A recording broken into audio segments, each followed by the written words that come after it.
নমস্কার বন্ধুরা, দোলার রাজ্যপাঠে আপনাদের সকলকে স্বাগত জানিয়ে আজকে আরেকটি নতুন ভিডিও স্টার্ট করতে চলেছি। এই ভিডিওটি সম্পূর্ণ অন্য রকমের একটি ভিডিও। কিছুদিন আগে আরজিকর হাসপাতালে একজন ডাক্তারের সাথে যে মর্মান্তিক দুঃখজনক ঘটনাটি ঘটেছিল, তারই বিরুদ্ধে 14ই অগস্ট রাত্রিবেলা মানুষ যেভাবে পথে নেমেছিল সেই সংক্রান্তই এই ভিডিও। আমার এলাকায় কিভাবে লক্ষ লক্ষ মানুষ এই মিছিলে সামিল হয়েছিল সেই ভিডিওটি একটু ছোট্ট করে আপনাদের সামনে আজকে তুলে ধরব। তো আপনারা প্লিজ প্রথম থেকে শেষ পর্যন্ত এই ভিডিওটি একটু দেখতে থাকুন। 14ই অগস্ট 2024 আমরা যখন হাওড়া ময়দানে এসে পৌঁছলাম তখন সময়টা এই রাত্রি 12টা সাড়ে 12টার আশেপাশে হবে।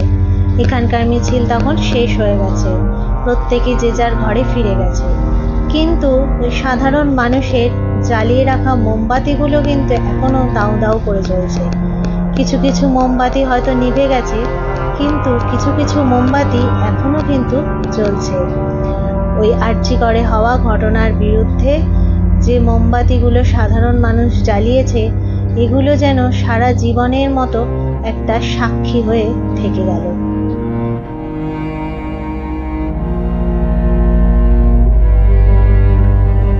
আমরা এখন চলে এসেছি হাজারাত কালী মন্দিরের সামনে। এই মন্দিরের সামনে এখানটা এসে দেখছি যে হাজার হাজার মানুষ এই মধ্যরাত্রে মিছিলে মাইলের পর মাইল হেঁটে চলেছে। আর মিছিলটি দেখে মনে হচ্ছে যে এর যেন কোনো রকম শেষ নেই। প্রত্যেকের হাতেই রয়েছে জ্বলন্ত মোমবাতি। সেই মোমবাতি হাতে নিয়ে তারা প্রতিবাদের জন্যে এই মাঝরাতে হেঁটে চলেছে রাস্তায়।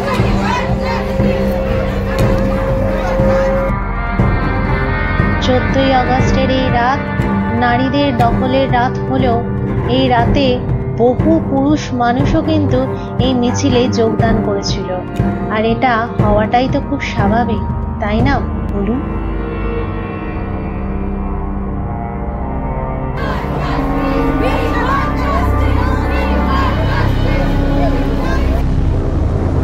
আমরা এখন চলে এসেছি হাওড়া মন্দিরতলা এলাকায়। দেখুন, কেউ বলবে রাত্রির এখন 1টা বাজে, লোকের ভিড় দেখেছেন? প্রতিবাদের আগুনে চারিদিক যেন একেবারে জ্বলছে।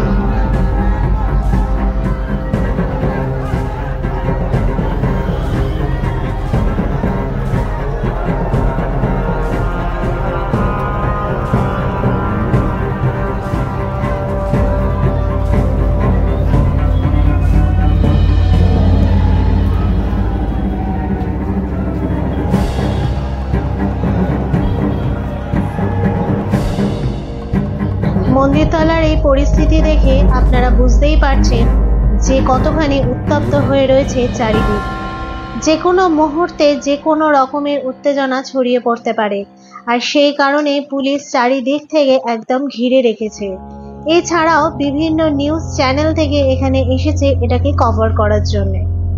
দেখুন কত মানুষের ঢল। দুর্গাপুজোর সময়ও মাঝরাতে গলির ভেতর আপনি এরকম ভিড় দেখতে পাবেন না, কিন্তু আজকে এই প্রতিবাদের ঝড় যেন সব মানুষকে বাড়ির বাইরে টেনে নিয়ে এসেছে।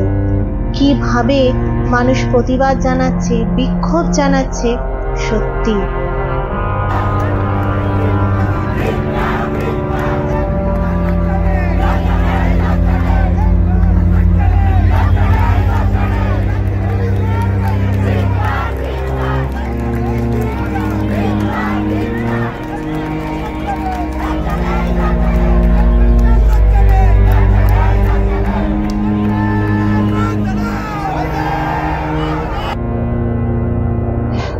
রাত পোহালেই স্বাধীনতা দিবস। 1947 সালে 15ই অগস্টে আমাদের দেশ স্বাধীন হয়েছিল। ব্রিটিশরা আমাদের দেশ ছেড়ে চলে গিয়েছিল।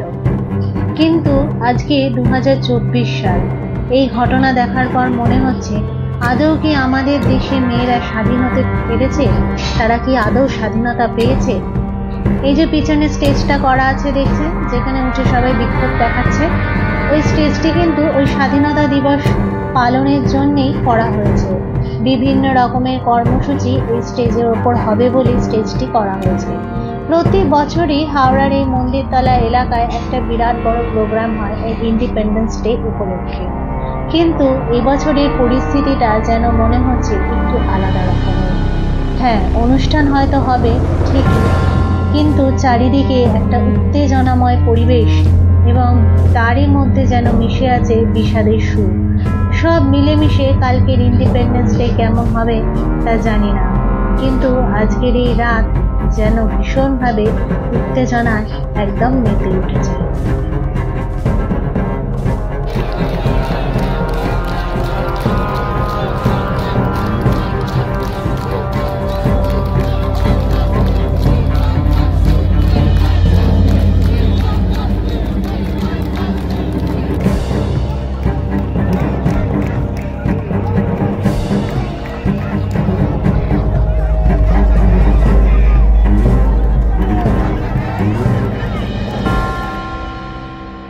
রাত বাড়ছে, উত্তেজনাও ক্রমশ বাড়ছে, কিন্তু আমার আর এখানে দাঁড়ালে চলবে না, জানেন তো।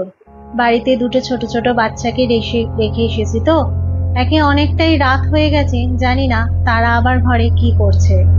এবার আমরা আস্তে আস্তে বাড়ির দিকে এগোবো। এখান থেকে যেতে ইচ্ছা করছে না, এমনই একটা পরিবেশ সৃষ্টি হয়ে গেছে যে মনে হচ্ছে না যে এখান থেকে বাড়িতে যাই, কিন্তু না গেলেও নয়, সেখানেও যে আমার দুটো ছোট ছোট ক্ষুদে সদস্য, তারা হয়তো অপেক্ষা করে বসে আছে। আমার আশপাশে বিভিন্ন এলাকা ঘুরিয়ে আপনাদের দেখালাম যে আজকে এই মাঝরাতে কিভাবে মানুষ পথে নেমেছে, কিভাবে তারা মিছিলে হেঁটে চলেছে, এবং সবচেয়ে আশ্চর্যজনক ঘটনা যেটা, সেটা হলো শুধুমাত্র ইয়াং জেনারেশন নয়, সব বয়সের মানুষ আজকে এই মিছিলে সামিল হয়েছে। যাই হোক, এই যে এত আওয়াজ, এত প্রতিবাদ, এর কোনো ফল হবে কি হবে না তা জানা নেই, তবে আমি আমার ভিডিওটি আজকে এখানেই শেষ করছি। আজ তাহলে আসি,